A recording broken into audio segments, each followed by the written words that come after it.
It's 4:20 local time on the 15th of September 2025. In the South China Sea near Mischief Reef, the USS Gerald R. Ford carrier group picks up dozens of unknown tracks sprinting in from the west. Alarms rip across the decks. Sailors rush to battle stations, dogging hatches, and throwing on flash gear. Outside, the horizon blooms with hard white streaks. China has launched a massive strike. More than 50 missiles arc down at supersonic speed. Every second now decides whether the Navy's most advanced carrier lives or dies. On the bridge, voices overlap. Vampires inbound, multiple bearings. Destroyers John Finn and Halsey slide to the flanks. Zumwalt knifes ahead. The captain's order lands flat and cold. Set condition 1. The countdown begins. Deep below, the submarines, Missouri and Illinois slide to new firing lanes as sonar teams ride the noise. On the roof, deck crews lash down gear and kill the lights. A red beacon blinks over the island steady and slow as the first intercept window opens. The South China Sea is one of the busiest waterways on Earth. Every day, tankers and container ships move through these lanes, carrying fuel, food, and goods that keep homes and stores running back in the United States. Protecting that flow is the job of the USS Gerald R. Ford and her escorts. Their mission is simple to write, but deadly to execute. Keep the sea lanes open, no matter the cost. Tonight, that mission is under direct fire. China's leadership sees control of these waters as leverage over trade and power. By launching dozens of missiles at America's most advanced carrier, Beijing is signaling it is willing to gamble high. If the Ford falls, the loss isn't just one ship. It would shatter credibility, spike insurance, stall supply chains, and show allies that America can no longer guarantee safe passage. The ripple effect would reach living rooms in Los Angeles and warehouses in Chicago within weeks. But the carrier group is no stranger to pressure. Every sailor on board knows the risks, and every allied partner watching understands the stakes. This is not only about steel and fire, it's about proving who controls the sea. If the US holds the line, shipping lanes stay open and deterrence stands. If not, the region tilts toward China's will. As missiles race closer, tension spreads beyond the crew. For viewers watching, here's a challenge. If you believe the US fleet can hold and push back, type 1 in the comments. If you think China's strike changes the balance, hit 9. And make sure you're subscribed, because the next minutes will decide far more than the fate of one carrier. They'll decide the shape of tomorrow's Pacific. All eyes focus on the horizon while the command repeats. Hold the line, hold the lanes, hold tonight. 4:32 local time. The radar picture hardens. 56 inbound missiles, a mix of ballistic and cruise, slicing through the night. Some dive steep from the upper atmosphere. Others skim low across the sea, hiding in clutter. The order goes out fast. Engage, engage, engage. The first line of defense lights up. USS John Finn and USS Halsey launch SM-6 interceptors, white spears climbing hard into the dark. They are built to swat threats far out before terminal guidance kicks in. Seconds later, Zumwalt joins, hurling railgun bursts, slugs screaming at hypersonic speed. The horizon blinks like a strobe as intercepts detonate mid-air. On the Ford's deck, F-35C fighters claw into the sky with air-to-air missiles and jamming pods. EA-18G Growlers bring the AN divided by ALQ-249 online, pouring noise into guidance links. MQ-25 Stingrays extend the network and fuel lines. MQ-9B Guardians push ISR from the south. Every move is timed to seconds. The Chinese strike is coordinated from Hainan and Guangdong.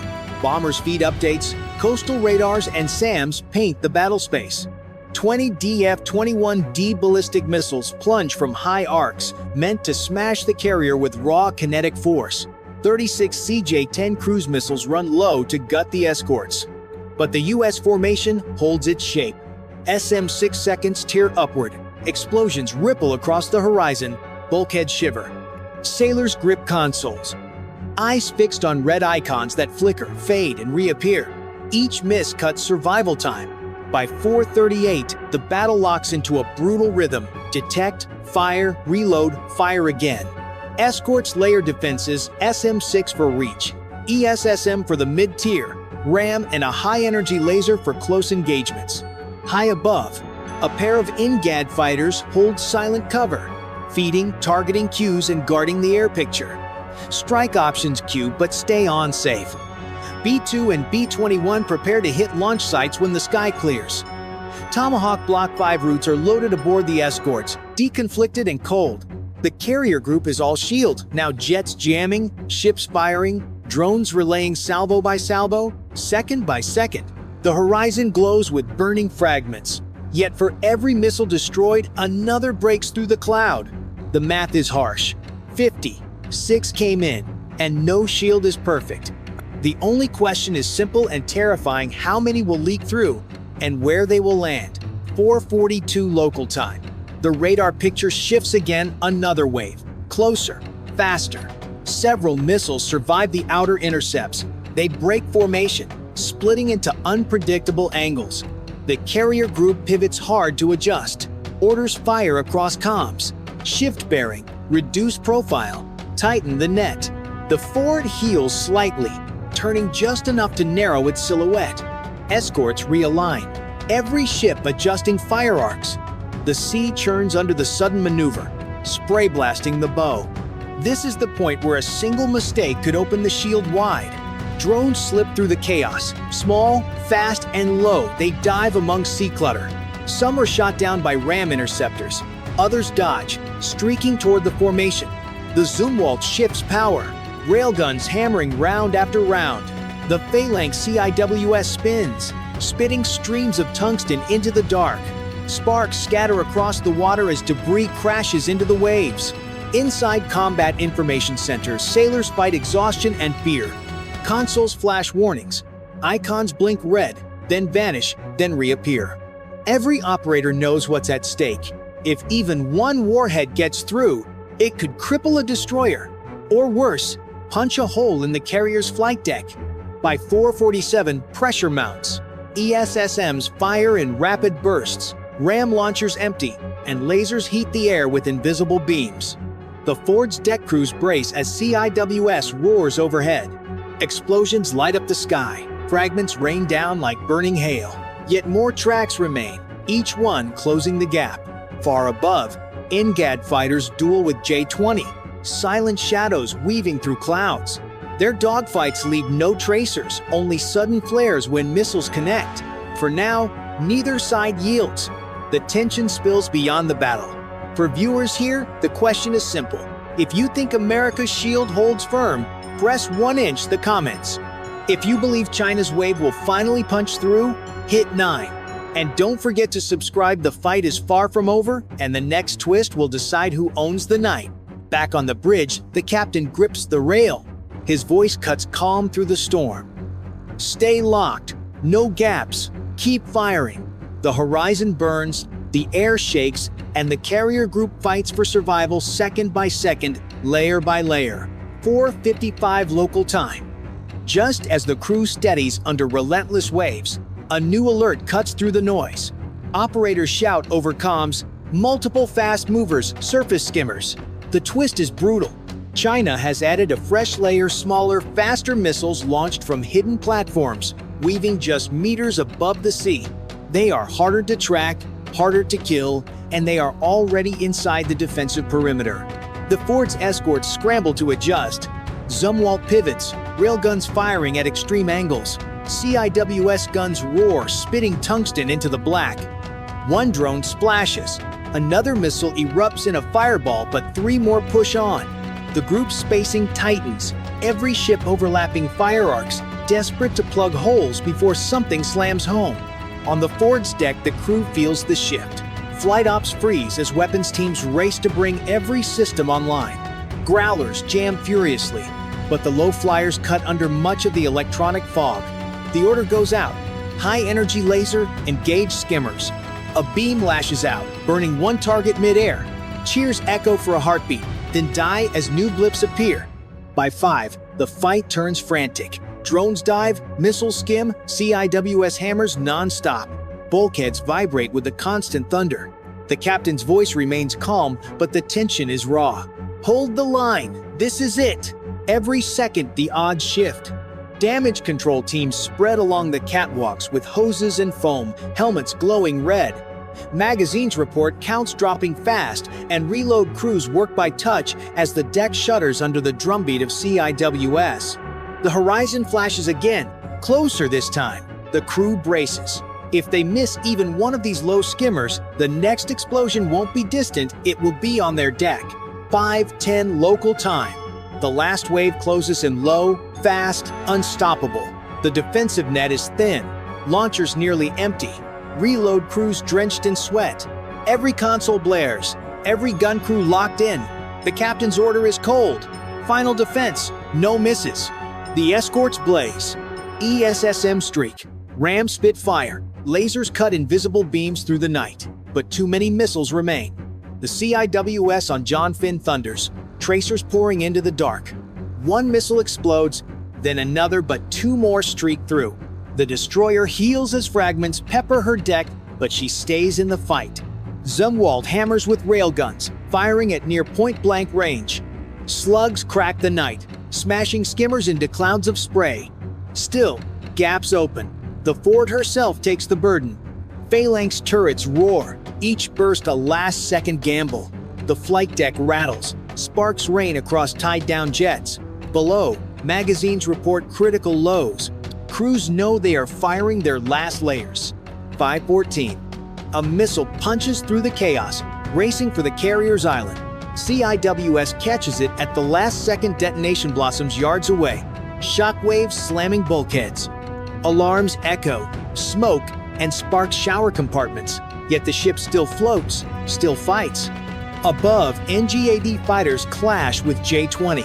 Missiles streak in silent arcs, flashes lighting clouds. One NGAD falls in flames. Another downs a J-20 inches reply. Neither side yields, but the sky itself burns. The battle rages without pause. For viewers, the question now is simple. Does America's shield still hold at this final line, or will one missile change history? If you believe the carrier endures, press 1" the comments. If you think this wave finally breaks her, press 9. And make sure you subscribe. The outcome here decides not just this fight, but the shape of tomorrow's war. 5:20. The last inbound dives low, slipping under radar. A CIWS mounts, swivels, fires, tracers hammer. At the last instant, the target erupts in flame, fragments hissing into the sea. The deck shakes, spray crashes over the bow. For a moment, silence. Then only the wind and the hiss of cooling barrels. The horizon clears. The Ford is still there, scarred, scorched, but alive. 5:30 local time. The sea is quiet at last. Smoke drifts across the decks, the smell of fuel and burnt metal hanging heavy in the air. Sailors step out from behind armor, eyes wide, ears ringing from hours of thunder. The Ford is scarred, her paint blistered, antennas bent. One phalanx mount silent, but she is afloat, and that matters more than anything. Damage control crews swarm the ship, sealing bulkheads, patching ruptures, spraying foam into smoldering compartments. Below, magazines sit nearly empty, racks stripped bare. The escorts limp in closer, hulls marked by shrapnel but still keeping station beside their carrier. They fought, they bled, and they survived. For China, the strike was meant to send a message. Even America's strongest ship can be brought down. But tonight, the message cuts both ways. 56 missiles, waves of drones, stealth fighters, and still, the carrier group stands. That proof will echo in every war room, from Washington to Beijing. Strategists will argue the math. Each missile cost a fraction of an interceptor. Each drone burned resources far beyond its price tag. Cheap attacks forced expensive defenses, and that equation will shape the next war. Allies will study this and take comfort. The US still holds the line. Adversaries will study too, knowing that even the best shield can be strained. On the bridge, the captain's report is blunt. The ship is operational. Flight deck clear. We remain in the fight. It is survival, but not without cost. America's edge is proven, yet its limits have been revealed. For those watching, the clash leaves one final question. Did tonight show that US power is unbreakable, or that China's persistence is closing the gap? If you stand with the carrier's survival, press 1 inch the comments. If you believe Beijing's strike achieved its aim, press 9 and subscribe now. The next encounter may come sooner than anyone thinks. The horizon glows faint with first light. The Ford moves forward, steady despite the scars. The sea lanes remain open for now, but the battle for control of the Pacific is far from over. 6:50 p.m., the 1st of August, 2025. The Taiwan Strait, 120 miles of narrow water that tonight feels like the hinge of the world.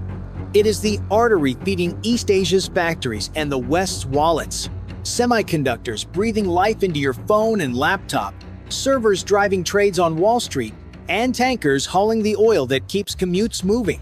If this corridor clogs, the shock will start as a whisper on shipping screens and end as a shout on every receipt. To the east, the USS Ronald Reagan carves a dark seam through calm water, a nuclear-powered city of steel and discipline.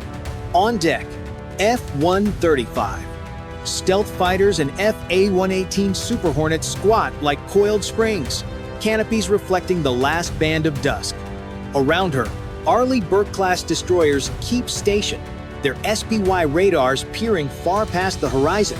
The cruiser USS Robert Smalls anchors the shield, its Aegis combat system ready to turn data into decisions in milliseconds. To the west, the Shandong answers with mass and message. JUA-15 second and sleek Ju-120 stealth jets sit ready, tails flicking in the sea breeze. Type 055 heavy destroyers and Type 052D escorts bristle with vertical launch cells, their sensors sweeping, cataloging, challenging. The formation looks less like a fleet and more like a sentence punctuation marks of power, daring the other side to misread the grammar. Silence here is not peace. Every radar ping is a question, every course correction an answer. Between the lines, crews whisper checklists, technicians watch green rivers of data, and pilots rehearse launches they hope never come. Rules of engagement are clear, but pride is louder than paperwork, and pride is flammable. For Washington, this is freedom of navigation, made real proof that no single nation can lock a global artery. For Beijing, this is sovereignty and resolve proof that lines on water can be as firm as lines on land. Both are right in their own mirrors. Both are deaf to the other side's echo. No missiles launch.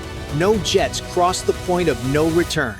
Yet the strait tightens like a drawn bow. The space between metal hulls and human nerves narrows with the light. Somewhere in that space lives the price of your next phone, your next tank of gas, and the thin idea we call stability. One spark, an overlong radar lock, a clipped wingtip, a sonar ping answered too quickly could light the fuse. Tonight, the world inhales and waits. War is often measured in fleets and firepower, but at its core, it is carried by people, individuals strapped into machines, following orders written thousands of miles away. Tonight, in the Strait, two pilots embody that truth. 35-year-old Lieutenant Colonel Michael Viper Lawson sits inside the cockpit of his F-35. He has flown more than 100 combat missions in the Middle East, dodged missiles over desert skies, and returned home every time. Yet tonight feels heavier. Taped beside his instrument panel is a small photograph of his wife and their 5-year-old daughter. Her smile is a reminder, her eyes a tether. For Viper, every mission is measured not in miles, but in promises to come home, to keep flying, to hold on until tomorrow. Across the strait, in the cockpit of a Chinese J-20 stealth fighter, sits Captain Jiang Wei, just 31, squadron leader, disciplined, sharp. His headset crackles with orders. Track closely, but do not fire. The words sound simple, yet the weight is crushing. He knows the responsibility of leading his pilots through this tightrope walk. His father once told him, "A pilot's pride can be sharper than any missile," and just as dangerous. Jiang Wei clings to those words now, knowing that pride and hesitation alike can tip the balance. Both men are more alike than they will ever admit. Both trained for years to master machines that can outfly human reflexes. Both carry duty heavier than armor. And both in quiet moments, wonder whether their choices matter or whether they are only cogs in vast grinding gears of strategy. Tonight, their radars sweep the same sky. Their hands grip different sticks, but their hearts beat with the same rhythm. Fear pressed into courage. They are not enemies by choice, yet each is locked into a role that history has assigned. One mistake, one twitch, could decide more than their own survival. It could decide whether the world wakes tomorrow in peace or in fire. 7:10 p.m. The surface of the strait remains deceptively calm, but beneath the stillness, the first invisible battle begins. On board the USS Robert Smalls, radar operators spot a faint glimmer, a contact slicing high at 35,000 feet. It's a Chinese J-20 heading directly toward the Reagan.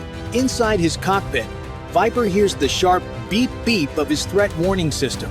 His HUD flashes red. Enemy radar lock. It's not a drill, it's a spotlight in the dark, a finger on the trigger aimed at his chest. He grips the stick tighter, sweat forming at his temple. Stay cool. This isn't war yet. Viper flips a switch, activating electronic countermeasures. His jet emits a digital smokescreen, scrambling the lock, turning precision into uncertainty. Across the strait, Zhang Wei feels the resistance as his radar clings stubbornly to the F-35. He holds the lock for 4 seconds twice. The unspoken limit pilots usually respect. He knows it's a provocation, but his commander's voice is firm. Keep the pressure on. Do not blink. Below the surface, the duel sharpens. Chinese destroyers crank their radars to full strength, painting the sea like a giant searchlight.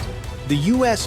fleet counters with E-lint electronic intelligence recording every pulse, every frequency, as if collecting the enemy's heartbeat.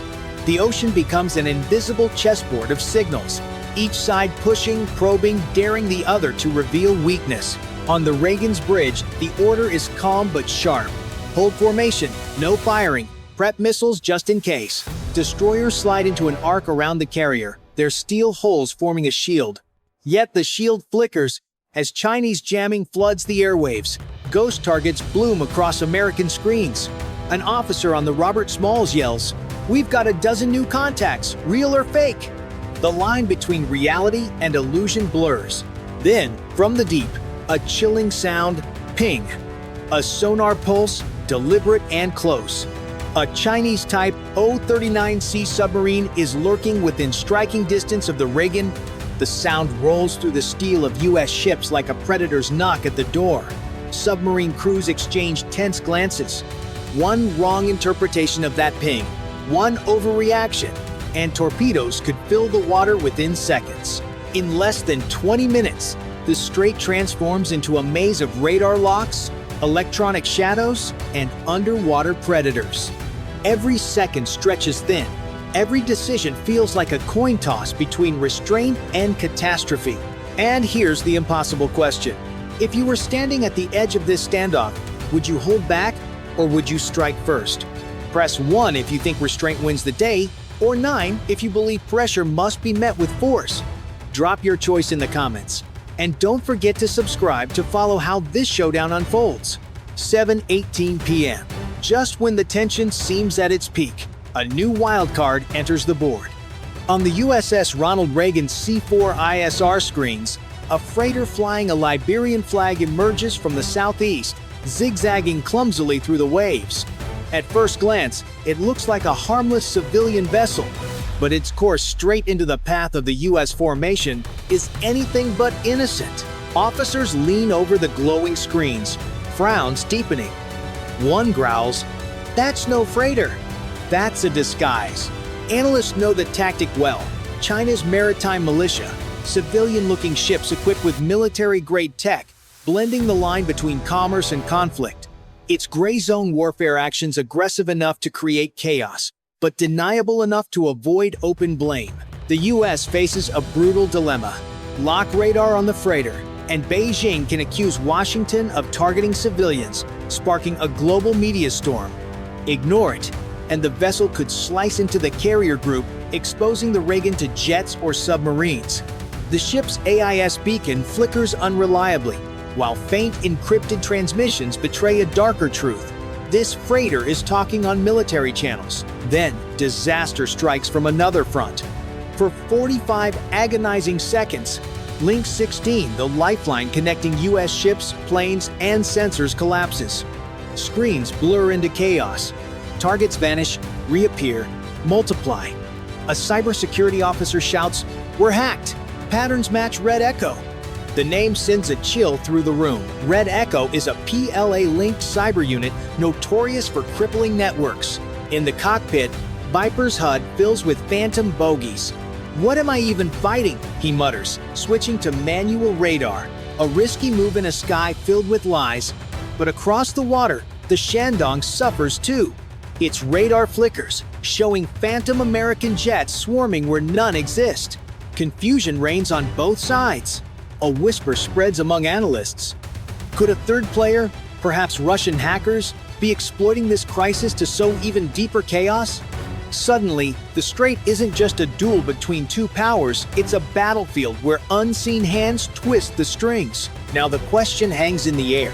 If you were on deck, would you see that freighter as a threat or just bait?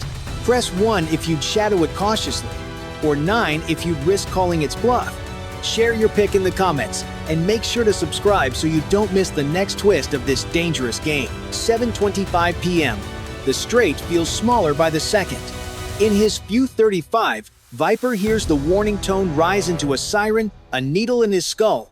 Zhang Wei's J-20 flashes past 800 meters, maybe less close enough that wake turbulence slaps Viper's wings. He hauls the stick, lungs crushed under 5.2 Gs, the photo of his daughter shivering against the canopy. One brush of metal on metal here would not be an accident, it would be a match. On the Reagan's bridge, voices flatten into checklists. The weapons officer's finger hovers above the launch guard. The admiral says nothing, and the silence becomes an order of its own. Around the carrier, Berkeley-class destroyers hold a perfect arc, bow waves glinting like drawn knives. Every sensor is alive, every screen a forest of symbols that could, at any instant, turn into decisions no one can recall. Below, the ocean grows predatory. Aboard the USS Hawaii, the sonar room is a cathedral of headphones and held breath. The Type 039C ping grows sharper, then steadier, as if a crosshair has found bone. "They're lining up," the operator says, not loud, just certain. The skipper's hand floats over the torpedo key. Doctrine says deterrence. Instinct says preemption. Neither offers a guarantee, only a different kind of regret. In the high, thin air, the duel becomes electrical. Chinese JGS-16 second rake the formation's edge. American EAE-18 Graham growlers answer with jamming that turns clarity into fog. Ghosts bud on radar like frost. Zhang Wei's scope splits the FY-035 into 3 pale echoes. Which one breathes? He asks himself. Hearing his father, clarity wins in chaos. He holds the lock one heartbeat longer, then another. A razor walked in socks. Viper's comms crackle with fragments, warnings, bearings, half-words chewed by interference.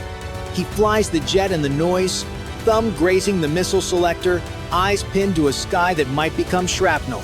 Somewhere behind him, a cruiser's Aegis builds a firing solution it has been practicing for 20 years and praying to avoid. The horizon tightens. The seconds lengthen. 5 seconds of radar lock feel like 5 pages torn from history. 5 meters too close becomes 5 nations on alert. Somewhere, markets twitch. Somewhere else, a mother's prayer falters. If this moment were yours, would you hold your fire and bet on restraint, or strike first to see survival? Press 1 if you'd wait, or 9 if you'd pull the trigger. Comment your choice, and subscribe so you won't miss what happens next. 7:30 p.m. And then, silence. The lock tone in Viper's cockpit dies, cut by Zhang Wei's hand. Beneath the surface, the submarine's sonar ping fades into nothing. A predator retreating into shadow. No torpedoes, no missiles. Just the kind of silence that feels louder than any detonation. The silence of a war that almost was. On the Reagan's deck, Viper slams onto the runway, the arresting cable shrieking as it grips his jet. He rips off his helmet, sweat dripping into his eyes. The crew signals safe, but their stares betray the truth. They know how thin survival was tonight.